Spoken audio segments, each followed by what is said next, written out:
माननीय मंत्री जी द्वारा बजट प्रस्तुत किए जाने के पश्चात इसकी प्रतियां आपको मेंबर पोर्टल के माध्यम से उपलब्ध करा दी जाएगी। आपको ये भी सूचित किया जाता है कि माननीय वित्त मंत्री जी के बजट भाषण की प्रतियां हार्ड कॉपी के रूप में उपलब्ध कराई जाएगी। अतः बजट प्रस्तुत हो जाने के पश्चात सदस्य कृपया बजट भाषण की अपनी अपनी प्रति प्रकाशन फलक से ले सकते हैं। आइटम नंबर 1, माननीय मंत्री महोदय Shrimati Nirmala Sitharaman ji.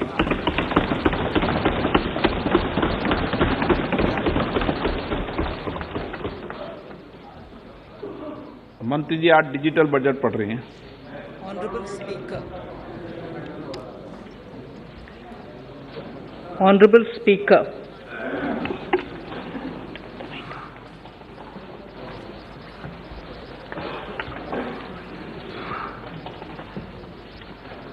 Honorable Speaker, sir, I present the budget for the year 2022-23. Honorable Speaker, sir, I present the budget for the year 2022-23. At the outset, sir, I want to take a moment to express my empathy for those At the outset, sir, I want to take a moment to express my empathy for those who had to bear adverse health and economic effects of the pandemic. The economy is reflective of our country's The overall sharp rebound and recovery of the economy is reflective of our country's strong resilience. India's economic growth in the current year is estimated to be 9.2%, highest among all large economies. I recognize we are in the midst of an Omicron wave with high incidence but milder symptoms. Further, the speed and coverage of our vaccination campaign has helped greatly. With an accelerated improvement of health infrastructure in the past 2 years, we are in a strong position to withstand challenges. I am confident that with Sabka Prayas, we will continue our journey with strong growth. Honorable Speaker, we are marking Azadi Ka Amrit Mahotsav and have entered into Amrit Kal, the 25-year-long lead-up to India at 100. Honorable Prime Minister in his Independence Day address had set out the vision for India at 100. By achieving certain goals during Amrit Kal, our government aims to attain this vision. They are complementing the macroeconomic level growth focus with a microeconomic level all-inclusive welfare focus, promoting digital economy and fintech, technology-enabled development, energy transition, and climate action, and relying on virtuous cycles starting from private investment with public capital investment, helping to crowd in private investment.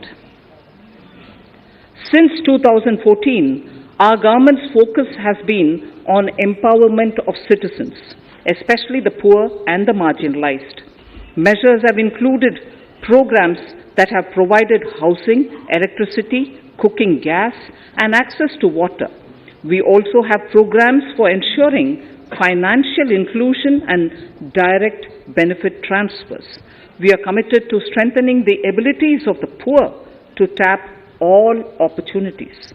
Our government constantly strives to provide the necessary ecosystem for the middle classes, a vast and wide section which is populated across various middle income brackets, to make use of the opportunities they so desire.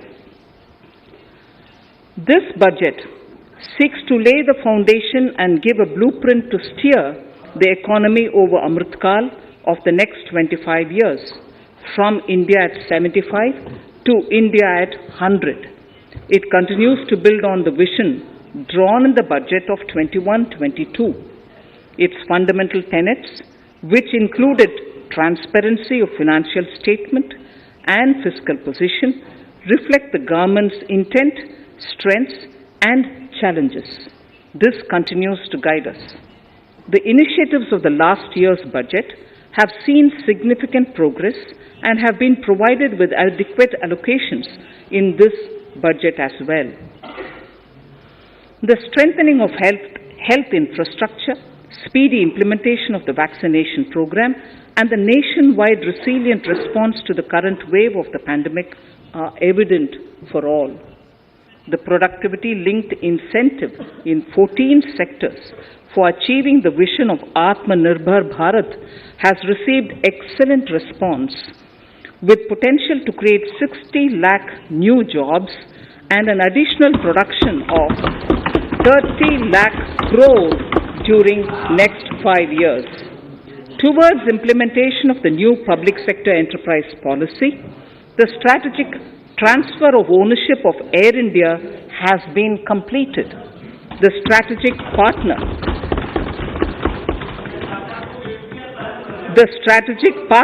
for Neelanchal Ispat Nigam Limited has been selected.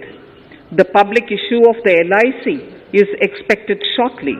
Others too are in the process for 2022-23.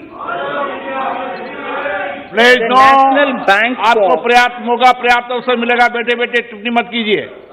The National Bank for Infrastructure Development and National Asset Reconstruction Company have commenced their activities. Honorable Speaker, sir, Budget 2021-22 had provided a sharp increase in provision for public investment or capital expenditure. Throughout the year, with the Honorable Prime Minister guiding the implementation, our economic recovery is continuing to benefit from the multiplier effect.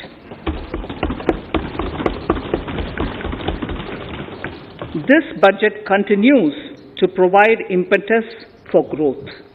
It lays a parallel track of 1. A blueprint for the Amrit Kal, which is futuristic and inclusive. This will directly benefit our youth, women, farmers, the scheduled castes, and the scheduled tribes. And number 2, big private public investment. Number 2, big public investment for modern infrastructure, readying for India at 100. This shall be guided by PM Gati Shakti and be benefited by the synergy of multimodal approach.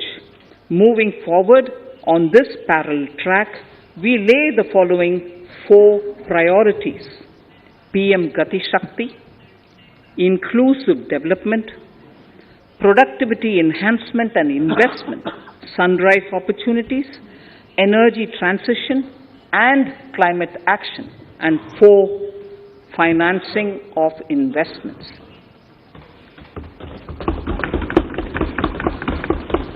PM Gati Shakti. PM Gati Shakti is a transformative approach for economic growth and sustainable development. The approach is driven by 7 engines, namely roads, railways, airports, ports, mass transport, waterways, and logistics infrastructure. All 7 engines will pull forward the economy in unison. These engines are supported by the complementary roles of energy transmission, IT communication, bulk water and sewerage, and social infrastructure. Finally, the approach is powered by clean energy and Sabka Prayas. The efforts of the central government, the state governments, and the private sector together, leading to a huge job and entrepreneurial opportunities for all, especially the youth. PM Gati Shakti Master Plan, National Master Plan. The scope of PM Gati Shakti National Master Plan will encompass the 7 engines for economic transformation, seamless multimodal connectivity, and logistics efficiency. It will also include the infrastructure development by the state governments as per Gati Shakti Master Plan. The focus will be on planning, financing, including through innovative ways, use of technology, and speedier implementation. The projects pertaining to these 7 engines in the national infrastructure pipeline will be aligned with PM Gati Shakti framework. The touchstone of the master plan will be world-class modern infrastructure and logistics synergy among different modes of movement, both of people and goods, and location of projects.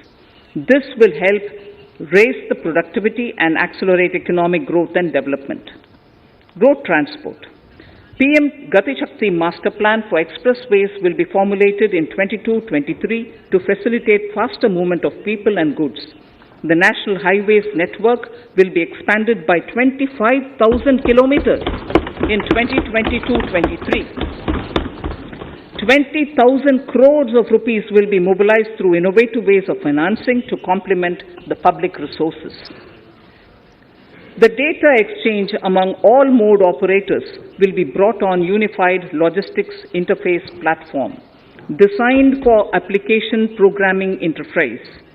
This will provide for efficient movement of goods through different modes, reducing logistics cost and time, assisting just-in-time inventory management, and in eliminating tedious documentation. Most importantly, this will provide real-time information to all stakeholders and improve international competitiveness. Open source mobility stack for organizing seamless travel of passengers will also be facilitated. Contracts for implementation of multimodal logistic parks at 4 locations through PPP mode will be awarded in 22-23.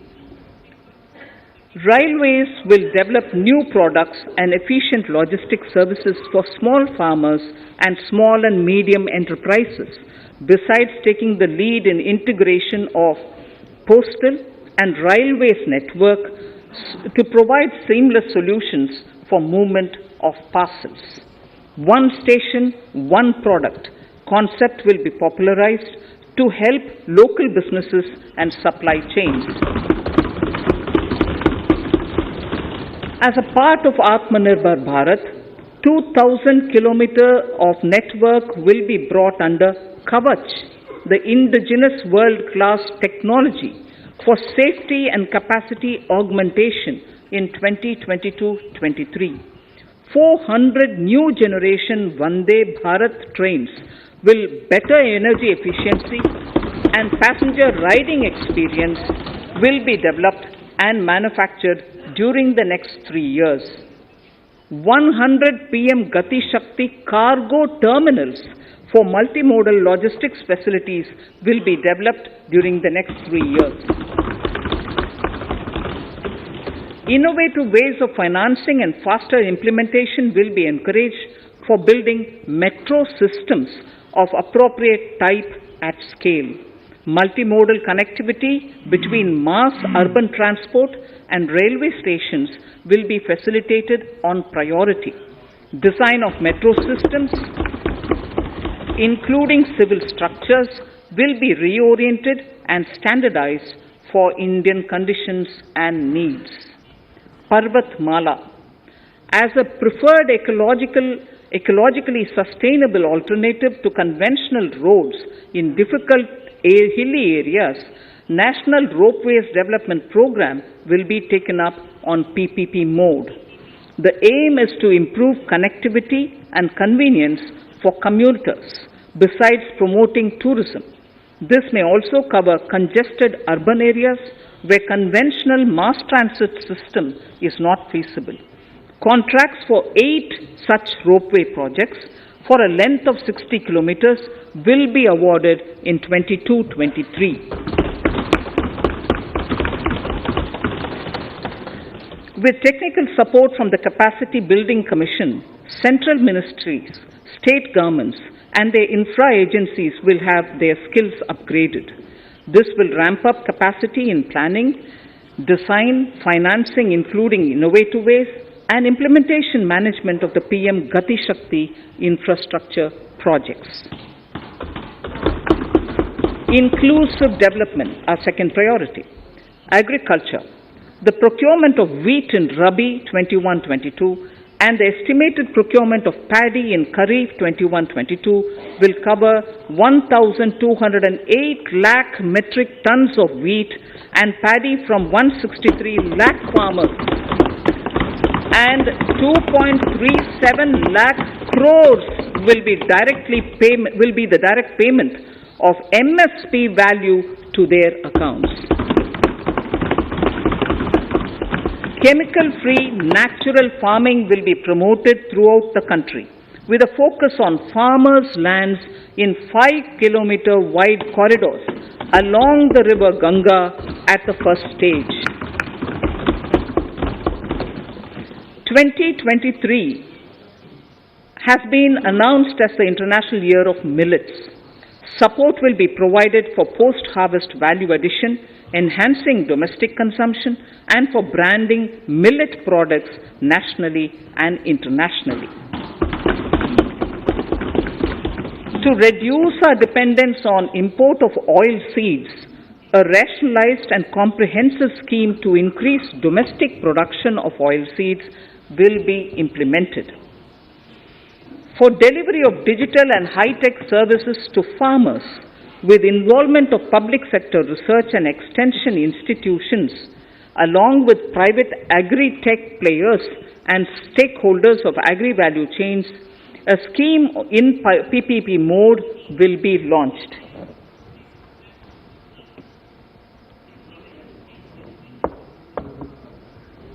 Use of Kisan drones will be promoted for crop assessment, digitization of land records, spraying of insecticides and nutrients.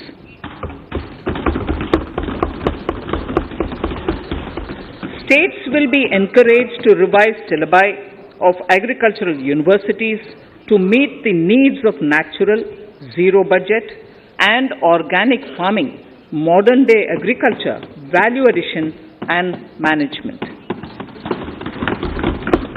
A fund with blended capital raised under the co-investment model will be facilitated through the NABARD. This is to finance startups for agriculture and rural enterprise relevant for farm produce value chain. The activities of these startups will include inter alia, support for FPOs, machinery for farmers on rental basis at farm level, and technology including IT-based support. The implementation of the Ken-Betwa link project at an estimated cost of 44,605 crores will be taken up. This is aimed at providing irrigation benefits to 9.0 lakh hectare of farmers' lands, drinking water supply to 62 lakh people, 103 megawatt of hydro, 27 megawatt of solar power, allocations of 4,300 crores of rupees in the RE 21-22 and 1,400 crores of rupees in 22-23 have been made for this project. Honorable Speaker, sir, draft DPRs for 5 river links, namely Daman-Ganga Pinjal, Par-Tapi Nirmala, Godavari Krishna, Krishna Pennar, and Pennar Kaveri have been finalized. Once a consensus is reached among the beneficiary states, the Centre will provide support for their implementation. For farmers to adopt suitable varieties of fruits and vegetables and to use appropriate production and harvesting techniques, our government will provide a comprehensive package with participation of state governments. MSMEs, Udyam, eShram, NCS and ASEEM portals will be interlinked. Their scope will be widened. They will now perform as portals with live organic databases, providing G2C, B2C and B2B services. These services will relate to credit facilitation, skilling and recruitment with an aim to further formalize the economy and enhance entrepreneurial opportunities for all. Emergency Credit Line Guarantee Scheme has provided the much needed additional credit to more than 130 lakh MSMEs. This has helped them mitigate the adverse impact of the pandemic. The hospitality and related services, especially those by micro and small enterprises, are yet to regain their pre-pandemic level of business. Considering these aspects, the ECLGS will be extended up to March 2023, and its guarantee cover will be expanded by 50,000 crores of rupees to total cover of 5 lakh crores.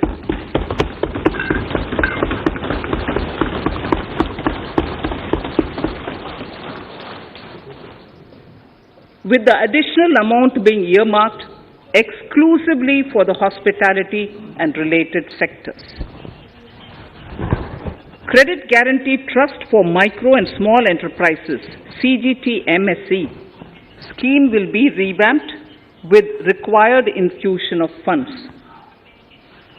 This will facilitate additional credit of 2 lakh crore for micro and small enterprises and expand employment opportunities.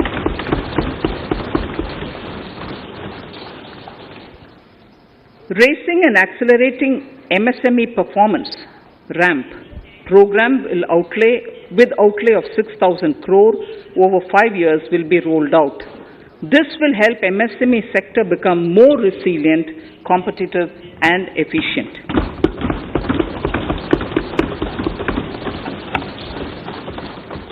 Skilling programs and partnership with the industry will be reoriented to promote continuous skilling avenues, sustainability and employability. The National Skill Qualification Framework will be aligned with dynamic industry needs. Digital ecosystem for skilling and livelihood, the Desh Stack e-portal, will be launched. This aims to empower citizens to skill, reskill or upskill through online training. It will also provide API-based trusted skill credentials, payment and discovery layers to find relevant jobs and entrepreneurial opportunities. Startups will be promoted to facilitate Drone Shakti through varied applications and for drone as a service.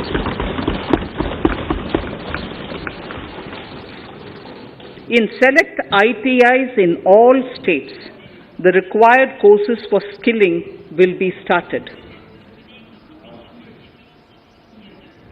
Due to the pandemic-induced closure of schools, our children, particularly in the rural areas and those from scheduled castes and scheduled tribes and other weaker sections, have lost almost 2 years of formal education. Mostly, these are children in government schools. We recognize the need to impart supplementary teaching and to build a resilient mechanism for education delivery. For this purpose, One Class, One TV channel program of PM E-Vidya will be expanded from 12 to 200 TV channels. This will enable all states to provide supplementary education in regional languages for classes 1 to 12.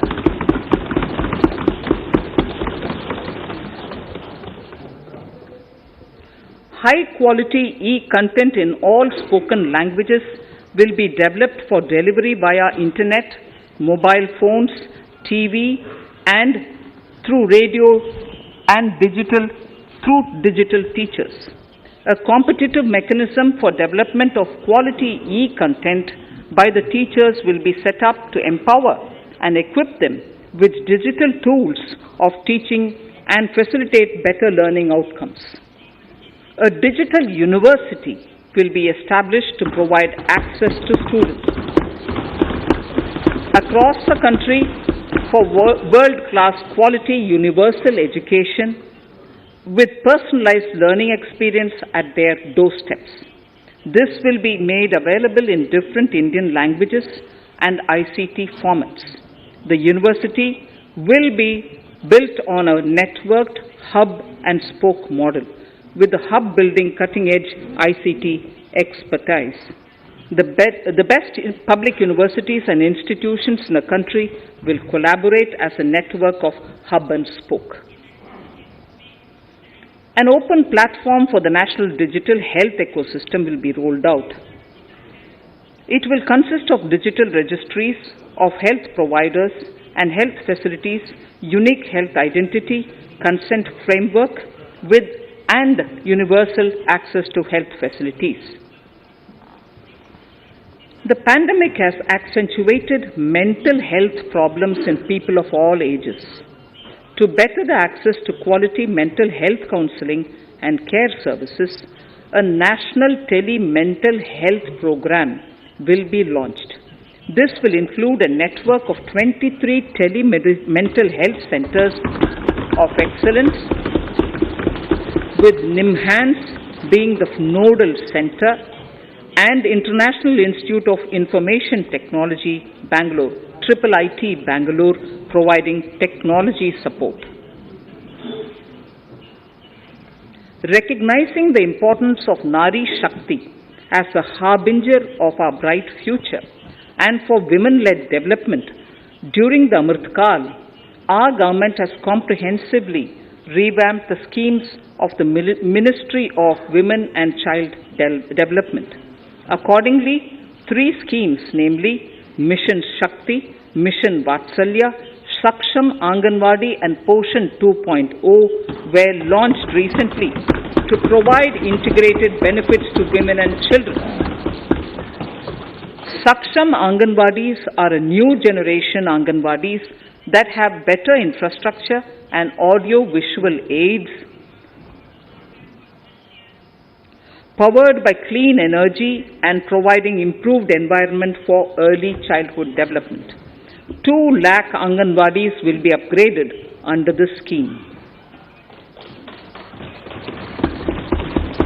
Current coverage of Har Ghar Nal Se Jal is 8.7 crores.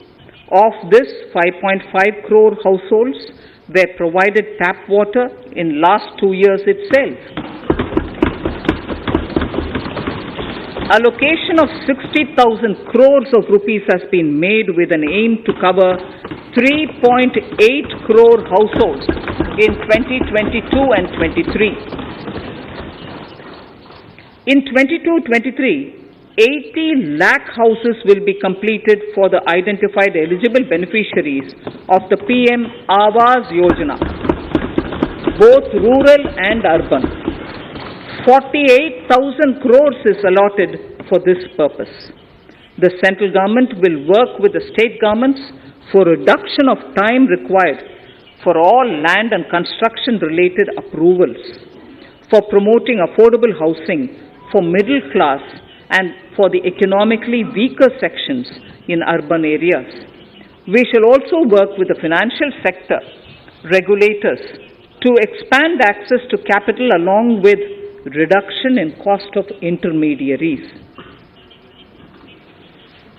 A new scheme, Prime Minister's Development Initiative for the Northeast, will be implemented through the Northeastern Council. It will fund infrastructure in the spirit of PM Gati Shakti and social development projects based on felt needs of the Northeast. This will enable livelihood activities for youth and women, filling the gaps in various sectors. It will not be a substitute for existing central or state schemes. While the central ministries may also post their candidates' projects, priority will be given to those posted by the states. An initial allocation of 1,500 crores of rupees will be made, and the initial list of projects is given in Annexure 1 of my speech. Our vision to improve the quality of life of citizens in the most backward districts of the country through Aspirational Districts program has been translated into reality in a very short span of time. 95% of those 112 districts have made significant progress in key sectors such as health, nutrition, financial inclusion and basic infrastructure, they have surpassed even some of the state average values.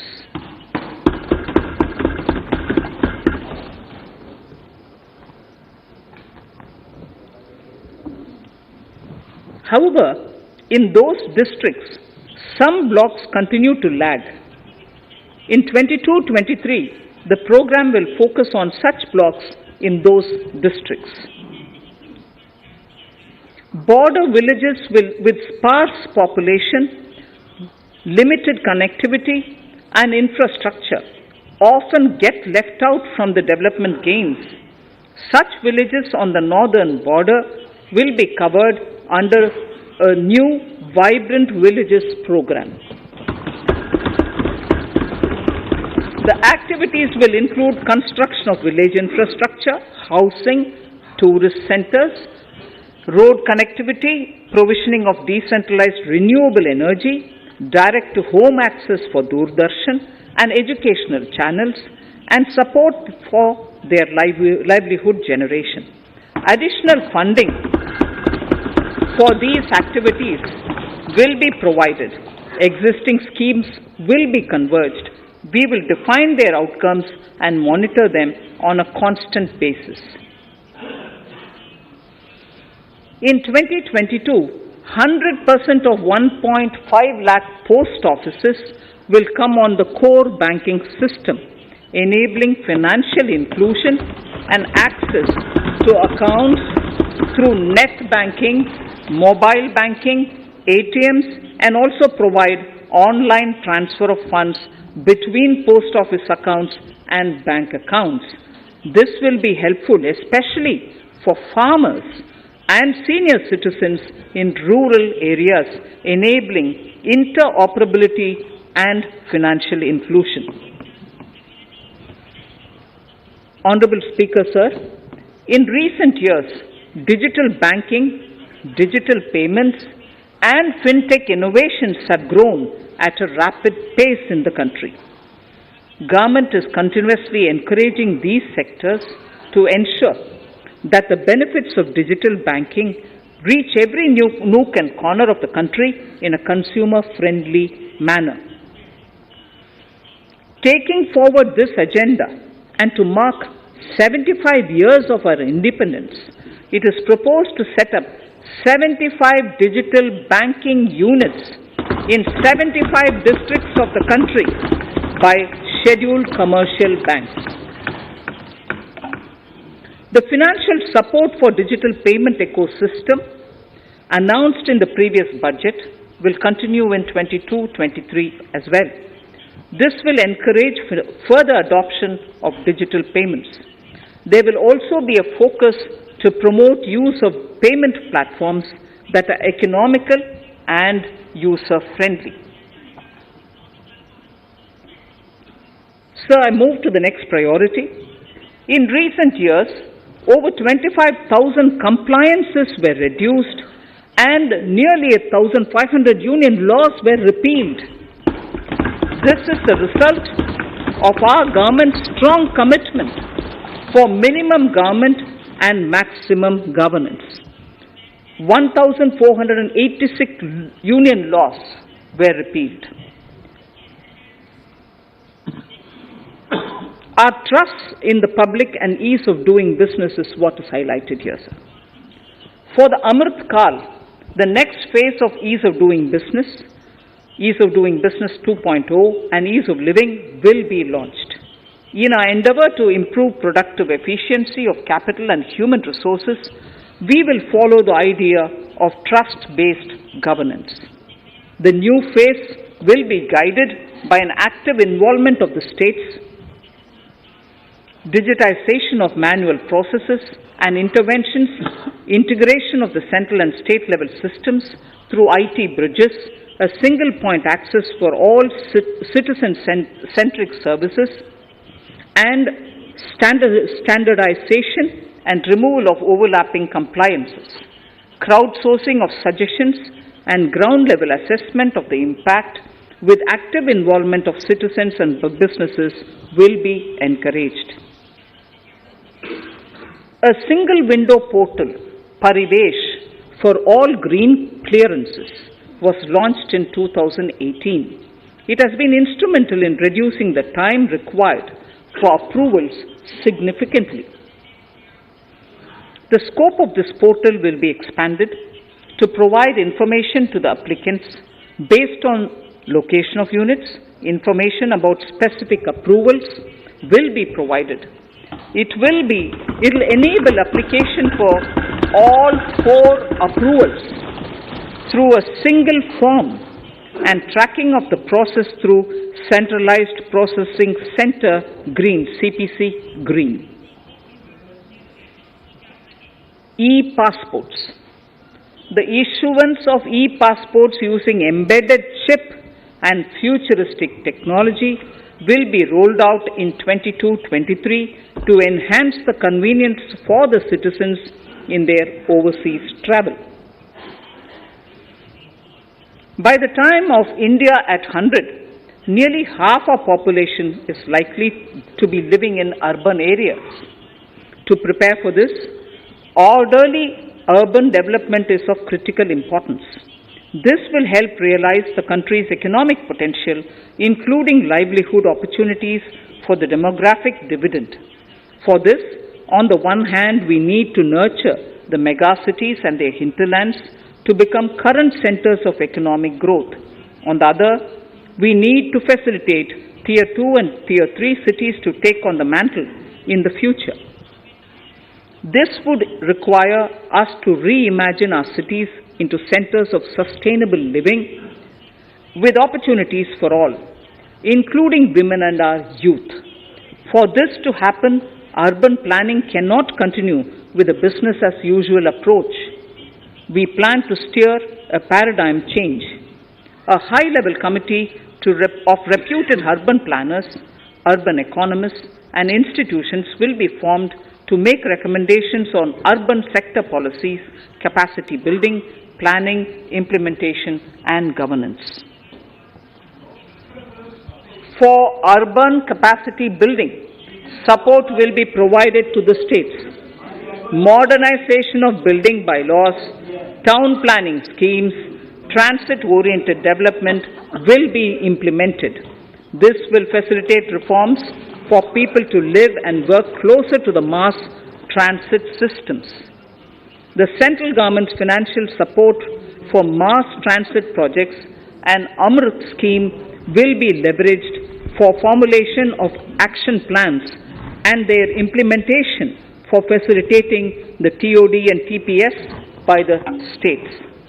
For developing India-specific knowledge in urban planning and design, and to deliver certified training in these areas, up to 5 existing academic institutions in different regions will be designated as centers of excellence. These centers will be provided endowment fund of 250 crore each. In addition, the AICTE will take the lead to improve syllabi, quality and access of urban planning courses in other institutions. We will promote a shift to use of public transport in urban areas. This will be complemented by clean tech and governance solutions, special mobility zones with zero fossil fuel policy and EV vehicles. Battery swapping policy. Considering the constraint of space in urban areas, for setting up charging stations at scale, a battery swapping policy will be brought out and interoperability standards will be formulated.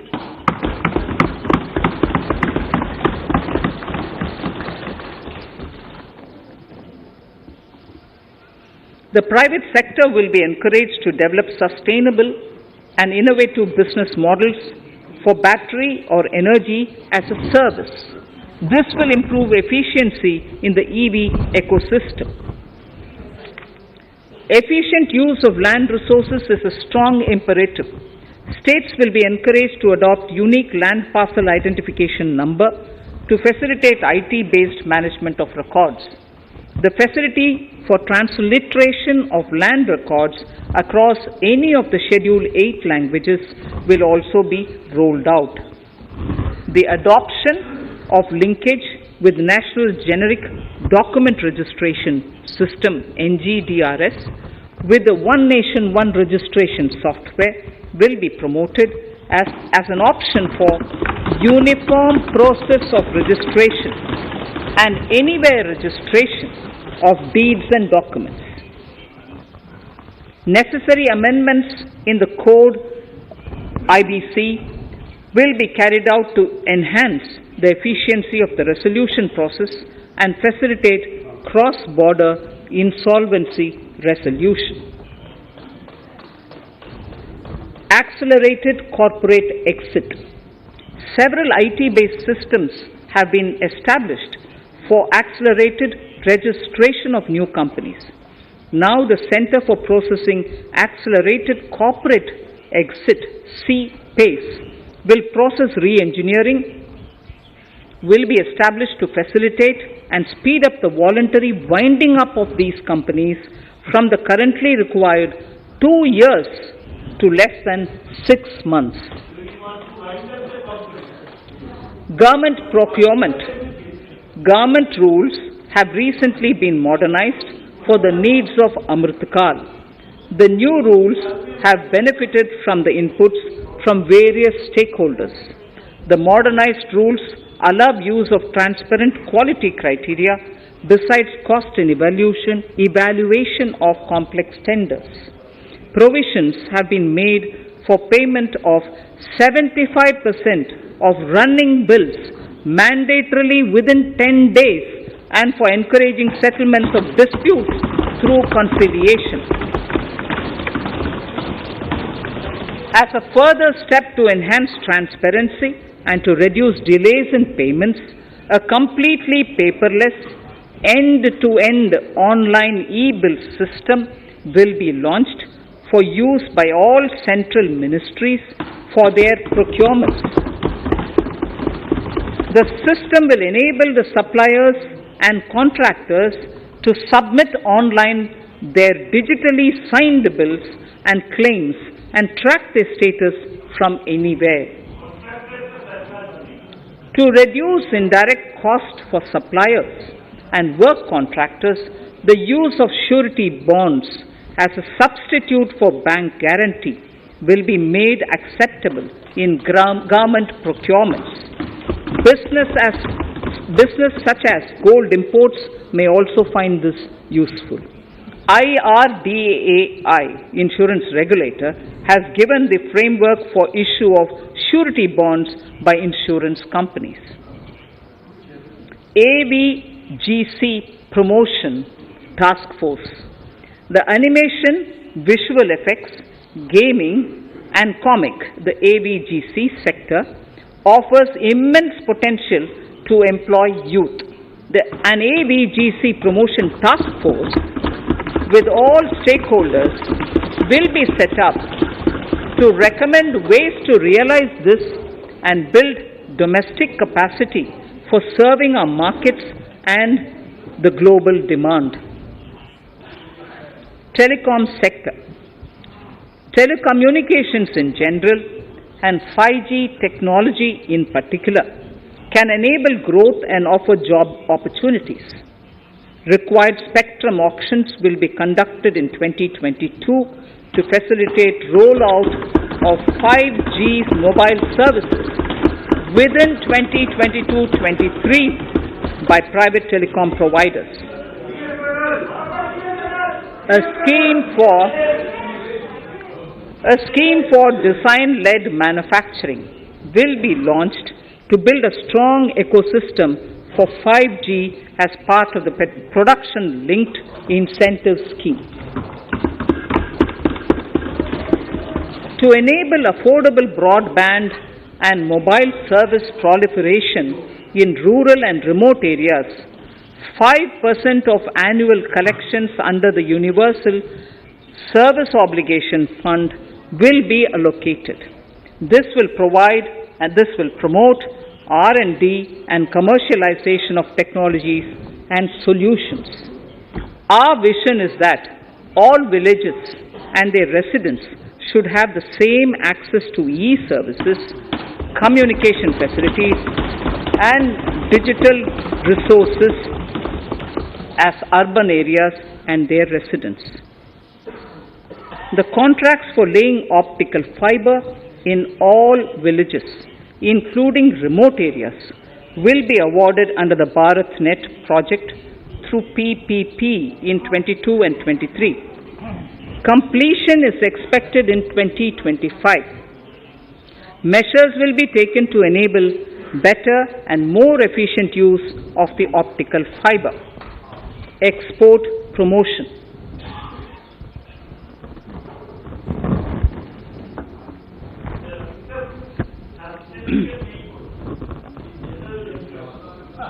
The Special Economic Zones Act will be replaced with a new legislation that will enable the states to become partners in development of enterprise and service hubs.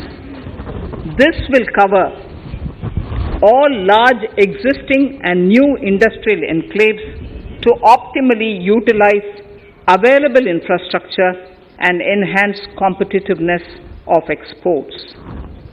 Atmanirbharta in defense. Our government is committed to reducing imports and promoting Atmanirbharta in equipment for the armed forces. 68% of the capital procurement budget will be earmarked for domestic industry in 22-23, up from 58% in 21-22. Defense R&D will be opened up for industry, startups, and academia, with 25% of defense R&D budget earmarked. Private industry will be encouraged to take up design and development of military platforms and equipment in collaboration with DRDO and other organizations through SPV model. An independent nodal umbrella body will be set up for meeting wide-ranging testing and certification requirements. Artificial intelligence, geospatial systems and drones, semiconductor and its ecosystem, space economy, genomics and pharmaceuticals, green energy and clean mobility systems have immense potential to assist sustainable development at scale and modernize the country.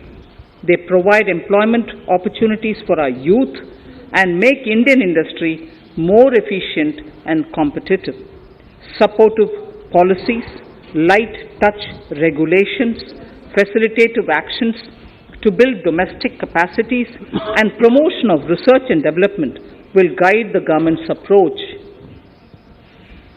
For R&D in the sunrise opportunities, in addition to efforts of collaboration among academia, industry and public institutions, government contribution will be provided. Energy transition and climate change. The risks of climate change are the strongest negative externalities that affect India and other countries. As Honorable Prime Minister said at the COP26 summit in Glasgow last November, and I quote, "What is needed today is mindful and deliberate utilization instead of mindless, destructive consumption," unquote. The low-carbon development strategy, as enunciated in the Panchamrit that he announced is an important reflection of our government's strong commitment towards sustainable development. The strategy opens up huge employment opportunities and will take the country on a sustainable development path. This budget proposes several near-term and long-term actions accordingly. Solar power. To facilitate domestic manufacturing for the ambitious goal of 280 gigawatts of installed solar capacity by 2030, an additional allocation of 19,500 crores for PLI, production linked incentive, for manufacturing of high-efficiency modules with priority to fully integrate manufacturing units from polysilicon to solar PV modules will be made. Honorable Speaker, sir, the circular economy transition is expected to help in productivity enhancement as well as creating large opportunities for new businesses and jobs. The action plans for 10 sectors such as electronic waste, end-of-life vehicles, used oil waste, toxic and hazardous industrial waste are already ready. The focus will now be on addressing important cross-cutting issues of infrastructure, reverse logistics, technology upgradation, and integration with informal sector. This will be supported by active public policies covering regulations, extended producers' responsibilities, framework, and innovation facilities. 5 to 7% biomass pellets will be co-fired in thermal power plants, resulting in carbon dioxide savings of 38 MMT annually. This will also provide extra income to farmers and job opportunities to locals and help avoid stubble burning in agricultural fields. Saving energy is an important aspect of the energy management. Hence, energy efficiency and savings measures will be promoted. This will be done in large commercial buildings through the energy service company business model. It will facilitate capacity building and awareness for energy audits, performance contracts, and common measurement of and verification protocol. 4 pilot projects for coal gasification and conversion of coal into chemicals required for the industry will be set up to evolve technical and financial viability. The policies and required legislative changes to promote agroforestry and private forestry will be brought in. In addition, financial support will be provided to farmers belonging to scheduled castes and scheduled tribes who want to take up agroforestry. Honorable Speaker, I now move to the 4th priority, financing of investments. Capital investment holds the key to speedy and sustainable economic revival and consolidation through its multiplier effect. Capital investment also helps in creating employment opportunities, induced enhanced demand for manufactured input from large industries and MSMEs, services from professionals, and help farmers through better agri-infrastructure. The economy has shown strong resilience to come out of the effects of the pandemic with high growth. However, we need to sustain that level to make up for the setback of 2020-2021. As outlined in para 5 earlier, the virtuous cycle of investment requires public investment to crowd in private investment. At this stage, private investments seem to require that support to rise to their potential and to the needs of the economy. Public investment must continue to take the lead and prime the private investment and demand in 2022-23. Considering the above imperative, the outlay for capital expenditure in the Union budget is once again being stepped up sharply by 35.4% from 5.54 lakh crore in the current year to 7.50 lakh crores in 22-23. This has increased to more than 2.2 times the expenditure of 2019-20. This outlay in 22-23 will be 2.9% of the GDP. effective capital expenditure. With this investment taken together with the provision made for creation of capital assets through grants and aid to states, the effective capital expenditure of the central government is estimated at 10.68 lakh crores in 22-23, which will be about 4.1% of the GDP. Green bonds. As a part of the government's overall market borrowings in 22-23, sovereign green bonds will be issued for mobilizing resources for green infrastructure. The proceeds will be deployed in public sector projects which help in reducing the carbon intensity of the economy. GIFT IFSC. World-class foreign universities and institutions will be allowed in the GIFT city to offer courses in the financial management, fintech, science, technology, engineering, and mathematics free from domestic regulations except those by the IFSCA to facilitate availability of high-end human resources for financial services and technology. An international arbitration center will be set up in the GIFT city for timely settlement of disputes under international jurisprudence. Services for global capital for sustainable and climate finance in the country will be facilitated in the GIFT city. Infrastructure status.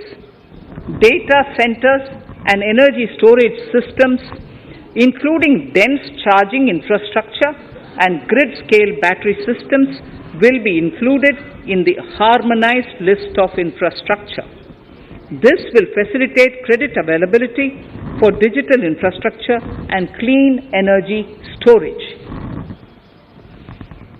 Venture capital and private equity invested more than 5.5 lakh crores last year, facilitating one of the largest startup growth system. Scaling up this investment requires a holistic examination of regulatory and other frictions. An expert committee will be set up to examine and suggest appropriate measures. Government-backed funds, NIIF and SIDBI, Fund of Funds, have provided scale capital, creating a multiplier effect. For encouraging important sunrise sectors such as climate action, deep tech, digital economy, pharma, and agri-tech, the government will promote these thematic funds for blended finance, with the government share being limited to 20% and the funds being managed by private fund managers.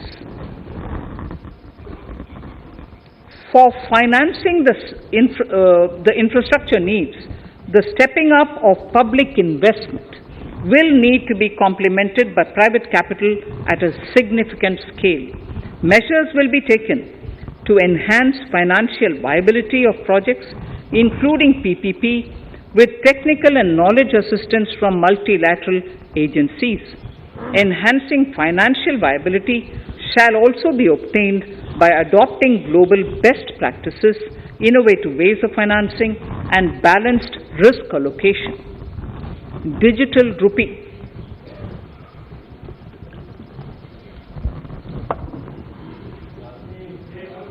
Introduction of a central bank digital currency will give a big boost to digital economy. Digital currency will also lead to a more efficient and cheaper currency management system. It is therefore proposed to introduce digital rupee using blockchain and other technologies to be issued by the Reserve Bank of India starting 2022 and 23. Financial assistance to states for capital investment. Reflecting the true spirit of cooperative federalism, the central government is committed to bolstering the hands of the states in enhancing their capital investment towards creating productive assets and generating remunerative employment. The scheme for financial assistance to states for capital investment has been extremely well received by the states. In deference to the requests received during my meeting with the chief ministers and state finance ministers, the outlay for this scheme is being enhanced from 10,000 crores in the budget estimates to 15,000 crores in the revised estimates for the current year.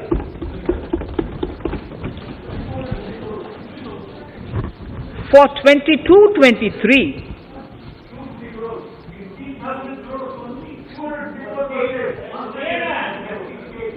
I'll repeat that sentence for the benefit of many of our honorable members.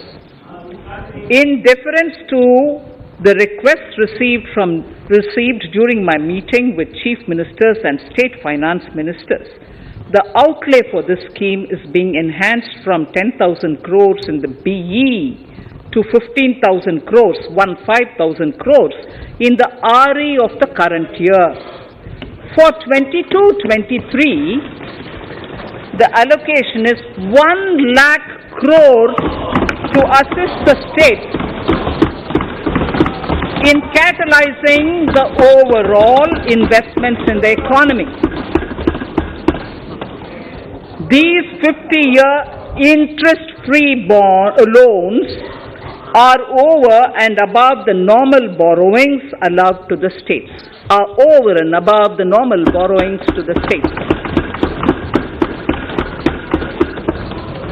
This allocation will be used for PM Gati Shakti related and other productive capital investments of the states. It will also include components for supplemental funding for priority segments of PM Gram Sadak Yojana, including support for the state's share, digitization of the economy, including digital payments and completion of OFC network, and reforms related to building bylaws, town planning schemes, transit-oriented development, and transferable development rights.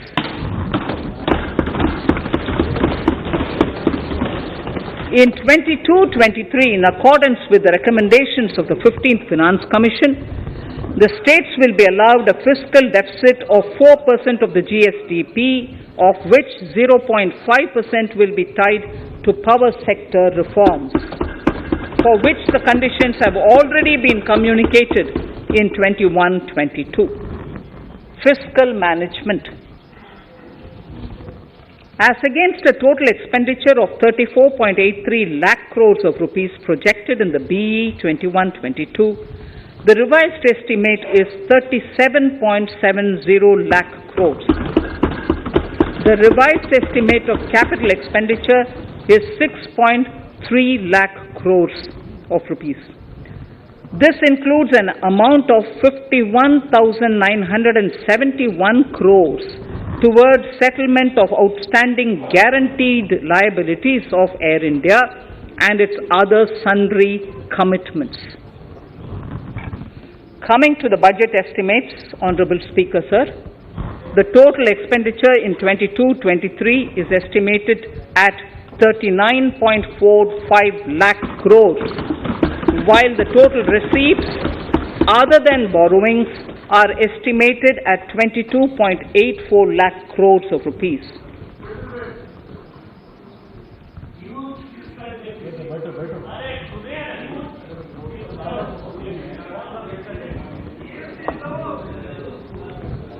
The revised fiscal deficit, Honorable Speaker, in the current year is estimated at 6.9% of the GDP, as against 6.8% projected in the budget estimates. The fiscal deficit is in 22-23 is estimated at 6.4% of the GDP, which is consistent with the broad path of the fiscal consolidation announced by me last year to reach a fiscal deficit level below 4.5% by 25-26. while setting the fiscal deficit level in 22-23, I am conscious of the need to nurture growth through public investment to become stronger and sustainable. I will now move to part B of my speech.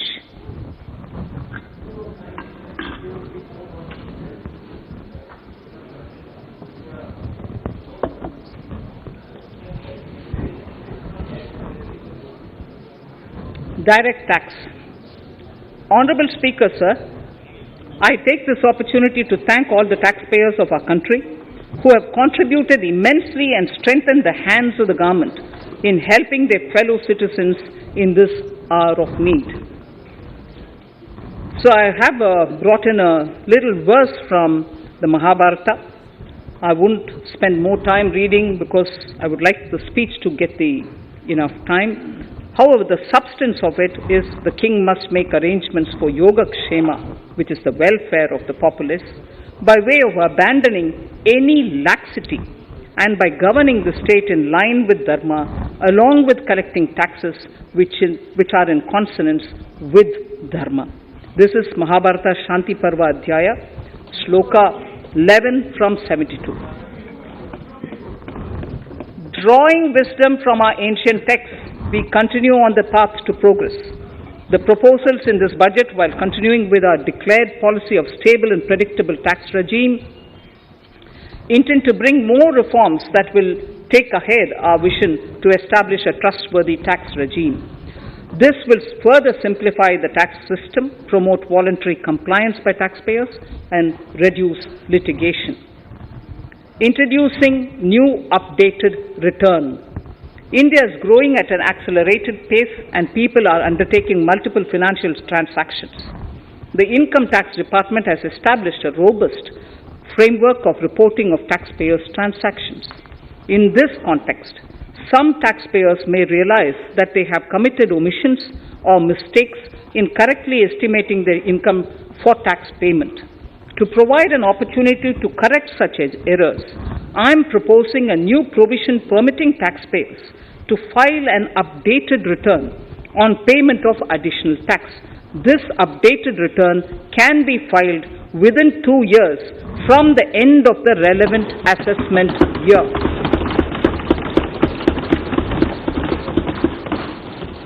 Honorable Speaker, sir, presently, if the department finds out that some income has been missed out by an assessee, it goes through a lengthy process of adjudication.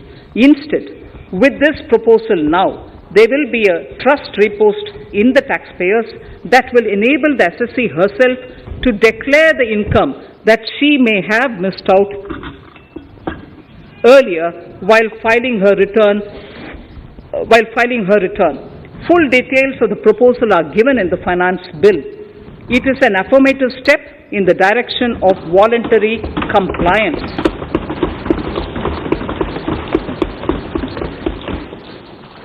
Reduced alternative minimum tax rate and surcharge for co-operatives. Currently, cooperative societies are required to pay alternate minimum tax at the rate of 18 and 1.5%. However, companies pay the same rate, the same, which is the alternate minimum tax, at the rate of 15%. To provide a level playing field between cooperative societies and companies, I propose to reduce this rate for the cooperative societies also to 15%. Honorable Speaker, sir, I also propose to reduce the surcharge on cooperative societies from the present 12% to 7% for those having total income of more than 1 crore and up to 10 crores. This would help in enhancing income of cooperative societies and its members who are mostly from the rural and from farming communities. Tax relief to persons with disability. The parent or guardian of a differently abled person can take an insurance scheme for such person. The present law provides for deduction to the parent or guardian only if the lump sum payment or annuity is available to the differently abled person on the death of the subscriber, that is the parent or the guardian. There could be situations where the differently abled dependent may need payment of annuity or lump sum amount even during the lifetime of their parent or guardian. I propose thus to allow the payment of annuity and lump sum amount to the differently abled dependent during the lifetime of the parent and guardians, that is parent or guardians, attaining the age of 60 years. Parity between employees of the state and central governments. At present, the central government contributes 14% of the salary of its employee to the National Pension System, NPS, Tier 1. This is allowed as a deduction in computing the income of the employee. However, such deduction is allowed only to the extent of 10% of the salary in case of employees of the state governments. To provide equal treatment to both central and state government employees, I propose to increase the tax deduction limit from 10% to 14% on employers' contribution to the MPS account of state government employees as well. This would help in enhancing the social security benefits of the state government employees and bring them at par with central government employees. Incentives for startups. Startups have emerged as drivers of growth for our economy. Over the past few years, the country has seen a manifold increase in successful startups. Eligible startups established before 31/3/2022 had been provided a tax incentive for 3 consecutive years out of the 10 years from incorporation. In view of the COVID pandemic, I propose to extend the period of incorporation of the eligible startup by 1 more year, that is up to 31/3/2023, for providing such tax incentives.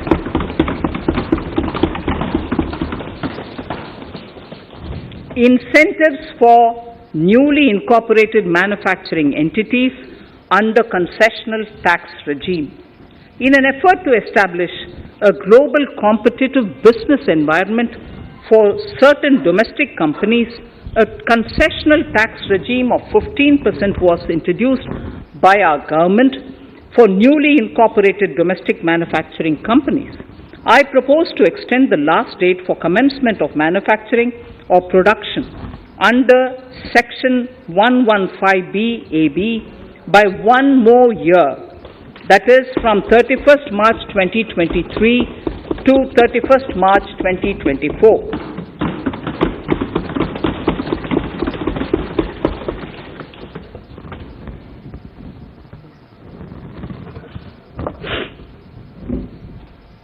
Scheme for taxation of virtual digital assets. There has been a phenomenal increase in transaction in virtual digital assets. The magnitude and frequency of these transactions have made it imperative to provide for a specific tax regime. Accordingly, for the taxation of virtual digital assets, I propose to provide that any income from transfer of any virtual digital asset shall be taxed at the rate of 30%. No deduction in respect of any expenditure or allowance shall be allowed while computing such income except cost of acquisition. Further, loss from transfer of virtual digital asset cannot be set off against any other income. Further, in order to capture the transaction details, I also propose to provide for TDS on payment made in relation to transfer of virtual digital asset at the rate of 1% of such consideration above a monetary threshold. Gift of virtual digital asset is also proposed to be taxed in the hands of the recipient.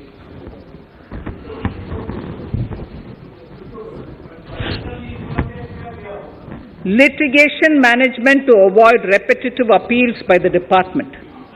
It has been observed that a lot of time and resources are consumed in filing of appeals which involve identical issues.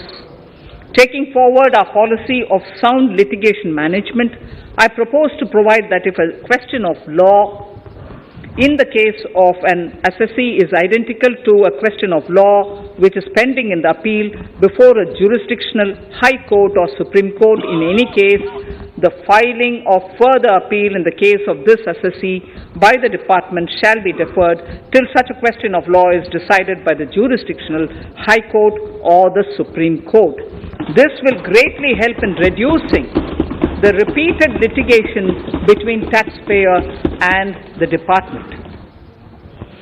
Taking forward our efforts to further promote the IFSC, I hereby propose to provide that income of a non-resident from offshore derivative instruments or over-the-counter derivatives issued by an offshore banking unit, income from royalty and interest on account of lease of ship and income received from portfolio management services in IFSC shall be exempt from tax subject to specified conditions.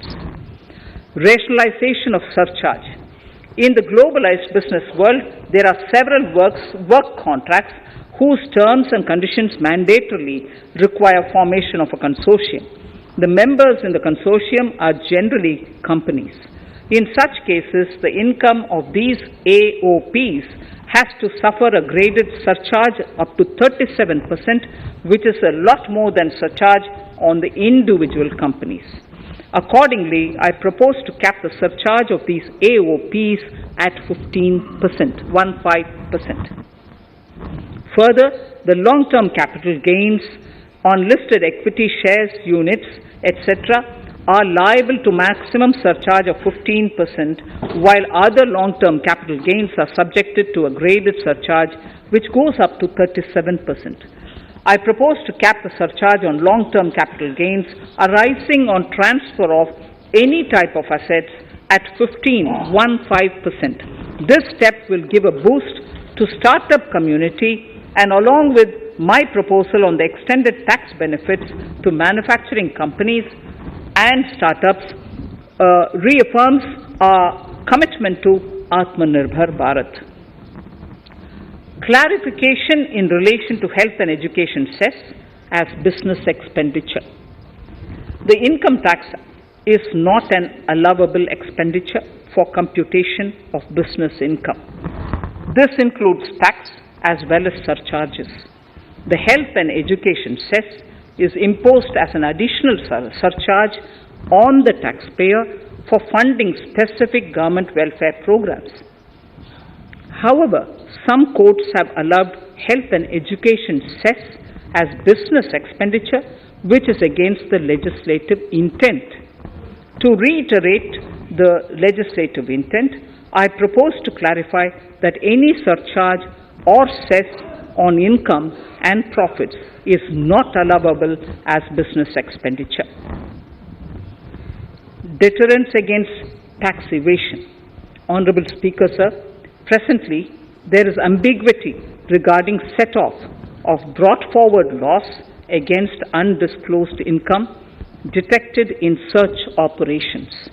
It has been observed that in many cases where undisclosed income or suppression of sales, etc., is detected, payment of tax is avoided by setting off of losses. In order to bring certainty and to increase deterrence among tax evaders, I propose to provide that no set-off of any loss shall be allowed against undisclosed income detected during search and survey operations.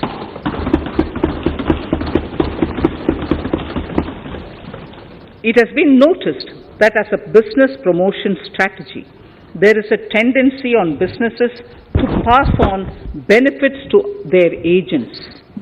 Such benefits are taxable in the hands of the agents. In order to track such transactions, I propose to provide for tax deduction by the person giving benefits if the aggregate value of such benefits exceeds 20,000 rupees during the financial year. A few other changes are being made, the details of which are there in the finance bill. Indirect taxes. So remarkable progress in GST. GST has been a landmark reform of independent India, showcasing the spirit of cooperative federalism.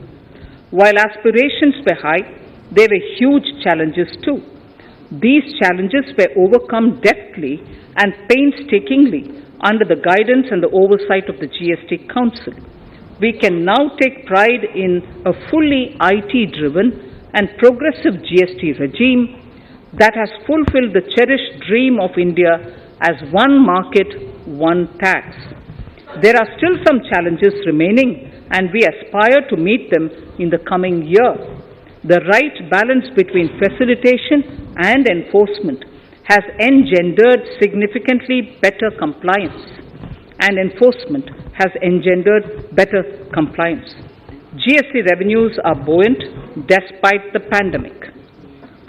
I would bring in something which I've got to know this morning, not part of my speech, but worth putting in here for the knowledge of the Honorable House. I would like to bring to the notice of this House.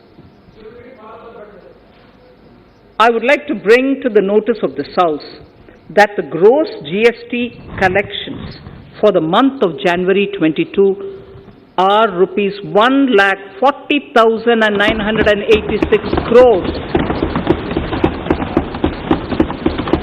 which is the highest since the inception of GST.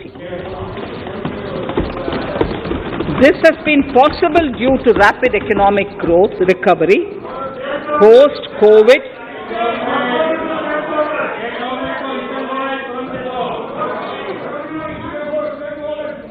This has been possible due to the rapid economic recovery post-COVID, as well as various policy and administration undertaken by central and state tax administrations. Taxpayers deserve applause for this growth. Not only did they adapt to the changes, but enthusiastically contributed to the cost of paying taxes. Special economic zones. In part A of my speech, I have referred to the proposed reforms in SEZs. Alongside, we will also undertake reforms in customs administration of SEZs, and it shall henceforth be fully IT-driven and function on the customs national portal with a focus on higher facilitation and with only risk-based checks. This will ease doing business by SEZ units considerably. This reform shall be implemented by 30th September 2022. Customs reforms and duty rate changes. Customs administration has reinvented itself over the years through liberalized procedures and infusion of technology. Faceless customs has been fully established. During COVID-19 pandemic, customs formation have done exceptional frontline work against all odds, displaying agility and purpose. Customs reforms have played a very vital role in domestic capacity creation, providing level playing field to our MSMEs, easing the raw material supply side constraints, enhancing ease of doing business, and being an enabler to other policy initiatives such as PLI and phased manufacturing plans. My proposal on customs side are aligned to these objectives. Project imports and capital goods. National Capital Goods Policy 2016 aims at doubling the production of capital goods by 2025. This would create an employment opportunities and result in increased economic activity. However, several duty exemptions, even extending to over 3 decades, in some cases have been granted to capital goods for various sectors like power, fertilizer, textiles, leather footwear, food processing, and fertilizers.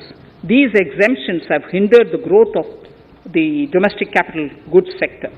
Similarly, project import duty concessions have also deprived the local producers of a level playing field in areas like coal mining projects, power generation, transmission or distribution projects, railway and metro projects. Our experience suggests that reasonable tariffs are conducive to the growth of domestic industry and make in India without significantly impacting the cost of essential imports. Accordingly, Honourable Speaker, Sir, it is proposed to phase out the concessional rates in capital goods and project imports gradually and apply a moderate tariff of 7.5%. Certain exemptions for advanced machineries that are not manufactured within the country shall continue. A few exemptions are being introduced on inputs like specialized castings, ball screw, and linear motion guide to encourage domestic manufacturing of capital goods. In the last two budgets, we have rationalized several customs exemptions. We have once again carried out an extensive consultation, including by crowdsourcing. As a result of these consultations, more than 350 exemption entries are proposed to be gradually phased out. These include exemptions on certain agricultural produce,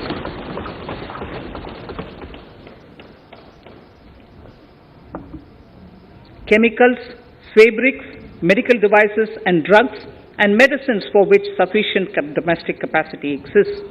Further, as a simplification measure, several concessional rates are being incorporated in the customs tariff schedule itself instead of prescribing them through various notifications. This comprehensive review will simplify the customs rate and tariff structure, particularly for sectors like chemicals, textiles, and metals, and minimize disputes. Removal of exemption on items which are or can be manufactured in India and providing concessional duties on raw material that go into manufacturing of intermediate products will go many a step forward in achieving our objective of Make in India and Atmanirbhar Bharat. I shall now take up specific sector-specific proposals. Electronics. Electronic manufacturing has been growing rapidly. Customs duty rates are being calibrated to provide a graded rate structure to facilitate domestic manufacturing of wearable devices, hearable devices, and electronic smart meters. Duty concessions are being given to parts of transformer of mobile phone chargers and camera lens of mobile camera module and certain other such items. This will enable domestic manufacturing of high-growth electronic items. Gems and jewelry. To give a boost to the gems and jewelry sector, customs duty on cut and polished diamonds and gemstones is being reduced to 5%. Simply sawn diamond would attract nil customs duty. To facilitate export of jewelry through e-commerce, a simplified regulatory framework shall be implemented by June this year.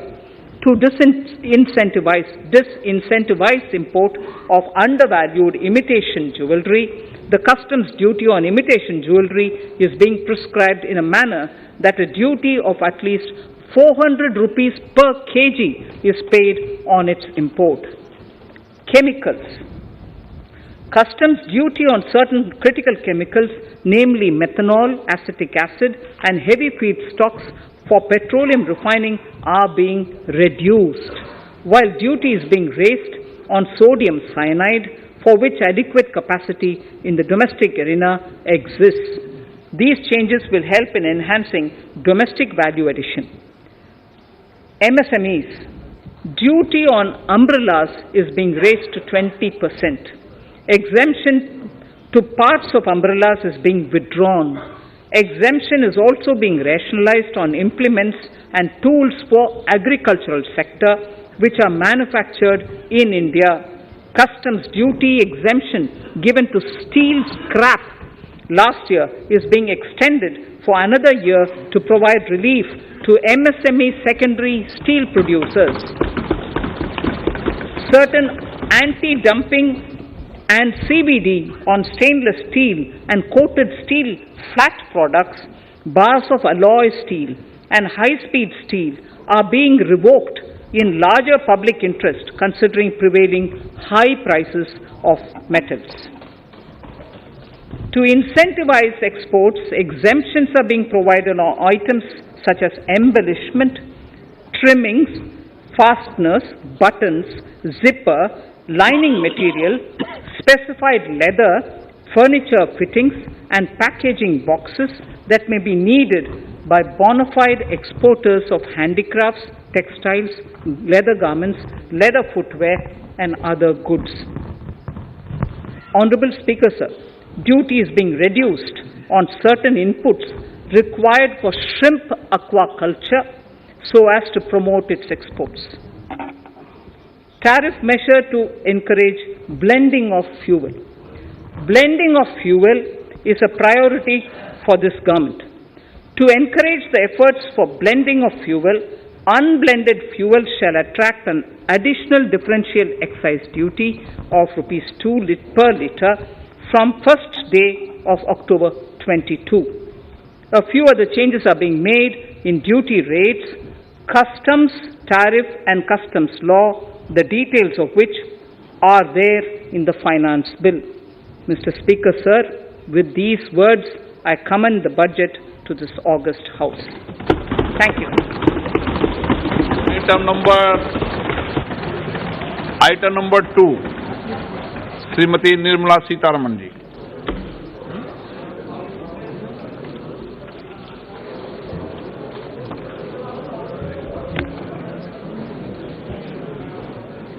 Sir, with your permission, I rise to lay on the table the following statements under Section 3(1) of the Fiscal Responsibility and Budget Management FRBM Act 2003, Medium-Term Fiscal Policy cum Fiscal Policy Strategy Statement and Macroeconomic Framework Statement. Item number 3, Vitt Videk 2020, Nirmala Sitharaman ji. Sir, item number 3, Finance Bill. Sir, with your permission, I rise to move for leave to introduce the Finance Bill 2022. प्रश्न ये कि वित्त विधेयक को पुनर्स्थापित करने की अनुमति प्रदान की जाए। जो सदस्य इसके पक्ष में हाँ कहें, जो सदस्य विरोध में ना कहें। मेरे विचार में निर्णय हाँ वालों के पक्ष में, हाँ वालों के पक्ष में। माननीय मंत्री जी, वित्त विधेयक को पुनर्स्थापित करें। Sir, I introduce the bill. सभा की कार्रवाई कल बुधवार दिनांक 2 फरवरी 2022 को 4:30 बजे तक के लिए स्थगित की जाती है।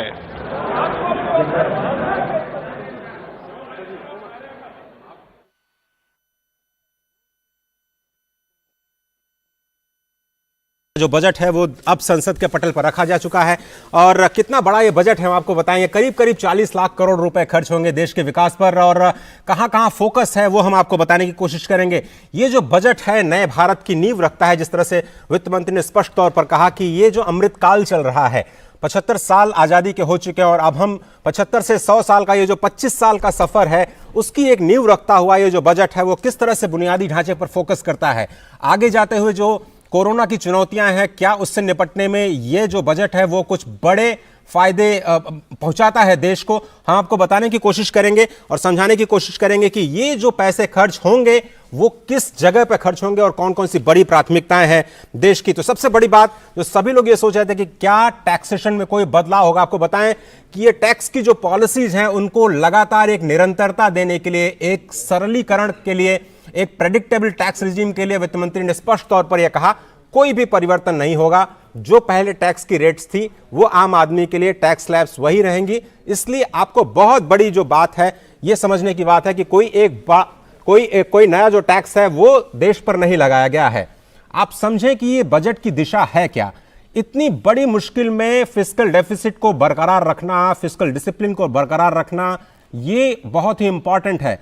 कुछ नई चीजें भी हैं जो इस बजट में की गई हैं वो हम आपको बताएंगे। इंफ्रास्ट्रक्चर पर कितना बड़ा फोकस है, क्योंकि इंफ्रास्ट्रक्चर यानी बुनियादी ढांचा, पीएम गतिशक्ति जिसकी हम बात लगातार कर रहे थे उसको नेशनल इंफ्रास्ट्रक्चर पाइपलाइन के साथ जोड़ा गया है और आगे जाते हुए ये पूरे 25 साल की आधारशिला रखेगा और बहुत ही इंपॉर्टेंट है। इस लिहाज से कि ये जो बुनियादी ढांचे पर फोकस है वो एक आधार तैयार करता है। 2022 का ये जो बजट है स्पष्ट तौर पर कहा जा सकता है कि बुनियादी ढांचे पर फोकस करता हुआ बजट, नेशनल इंफ्रास्ट्रक्चर पाइपलाइन को प्रधानमंत्री गति शक्ति योजना के साथ जोड़ा गया और 7 स्तंभ, एक तरह से कहें कि ये जो बुनियादी ढांचे का जो सूरज है वो कौन से 7 पायदान या 7 घोड़े हैं जिन पर आगे बढ़ता हुआ नजर आएगा, हम आपको बताने की कोशिश करेंगे। तो ये जो गति शक्ति के बाद जो खेती बाड़ी है वो सबसे बड़ा फोकस इस बजट का नजर आता है। 3.9% का जो ग्रोथ रेट है वो स्पष्ट तौर पर कहा गया है। 2.37 लाख करोड़ रुपए का जो खर्च है वो किसानों को मिलेगा। तो किसानों को एमएसपी के जरिए सरकार ने एक बहुत बड़ी जो राशि